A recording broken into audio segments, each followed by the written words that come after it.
নমস্কার, আমি সুবীর। আপনারা দেখছেন সুবীরদার লাইফস্টাইল। আজকের বিষয় সোফার জন্য বাস্তু টিপস।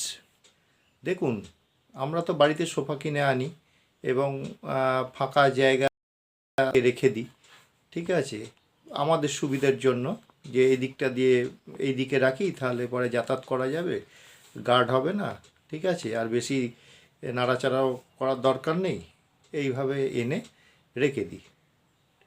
কিন্তু সোফা রাখার কতগুলি নিয়ম আছে, সেই নিয়মগুলো একটু জেনে নিন, যেটাকে আমি বলছি সোফার জন্য বাস্তু টিপস। ঠিক আছে, শুনুন ভালো করে। এক, কখনো সোফাকে সিলিংয়ের বিমের তলায় রাখবেন না। দুই, বাড়ির প্রধান প্রবেশদ্বারের সামনে সোফা রাখবেন না। তিন, সোফার পিছন দিকটি ঘরের কোনো দরজার দিকে না থাকে যেন। চার, বর্গাকার বা আয়তক্ষেত্রাকার আসবাবপত্র বেছে কিনুন সব সময়। পাঁচ, সোফা গোলাকার বা ডিম্বাকার কখনোই নেবেন না। সোফা সব সময় কিনবেন, যেমন দুটো নেবেন, চারটে নেবেন, ছটা নেবেন, এরকম আর কি সেট নেবেন। কখনোই একটা কিনবেন না, বা তিনটে বা পাঁচটা, হ্যাঁ, ইত্যাদি, মানে বিজোড় সংখ্যার সোফা সেট কিনবেন না। আচ্ছা, বসার ঘরে কালো, নীল, বাদামি রঙের সোফা ব্যবহার করবেন না, এড়িয়ে চলুন। ঠিক আছে। আট, কাঠের আসবাবপত্র কৃত্রিম উপকরণের তুলনায় বেশি শক্তি কম্পন সৃষ্টি করে, যা শুভদায়ক নয়।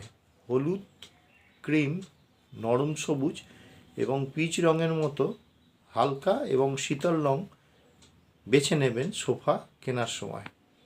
আর 10 নম্বর যেটা বলছি, সেটা হচ্ছে যেখানে, যে দোকানে বা যে শোরুমে বা যেখান থেকে সোফা বানাবেন বা কিনবেন, সেখানে সোফার ওপর মিনিট 10 বসে দেখে নেবেন যে কতটা কমফর্টেবল হচ্ছে। হ্যাঁ, যিনি কিনতে যাচ্ছেন তিনি না, পরিবারের হয়তো আরও দু একজনকে নিয়ে গেলেন, সেখানে বসে আগে দেখবেন যে সোফা কতটা কমফর্টেবল হচ্ছে, তবেই কিনবেন। এগুলো করে নিতে পারলে, মানে আমি যে 10টা টিপস দিলাম, এই 10টা টিপস যদি আপনারা ঠিকমতো মেনে নিতে পারেন, তাহলে কিন্তু সোফা আপনার বাড়ির পক্ষে খুবই আরামদায়ক হবে, ঠিক আছে, আর নয়তো বেদনাদায়ক হবে।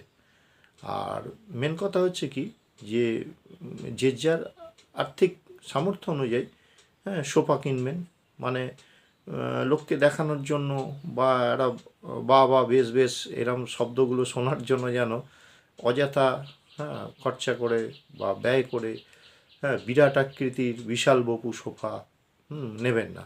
আপনার ঘরে যদি অনেক জায়গা থাকে, ঠিক আছে, একটা ঘর রয়েছে পুরো বসার ফাঁকা পড়ে আছে, সেক্ষেত্রে আপনি বড় সোফা নিন বা কিনুন, কারণ এগুলোকে তো নড়াচড়া করা যায় না, ঠিক আছে। তা সেহেতু মানে কেনার দিকটা রইল আপনাদের। যখনই কিনবেন, আমি টিপসে বলে দিয়েছি, জোড় সংখ্যার সোফা কিনবেন, 2, 4 সেট আর কি। আর কখনোই ওই একটা বা তিনটে বা পাঁচটা সেট নেবেন না। আশা করি ভিডিওটা আপনাদের ভালো লাগলো। এরকমই আরও অনেক টিপস আনবো। আজকের মতো ভিডিওটা এখানে শেষ করছি। আপনারা সবাই ভালো থাকবেন, সুস্থ থাকবেন, সাবস্ক্রাইব করবেন, লাইক করবেন। নমস্কার।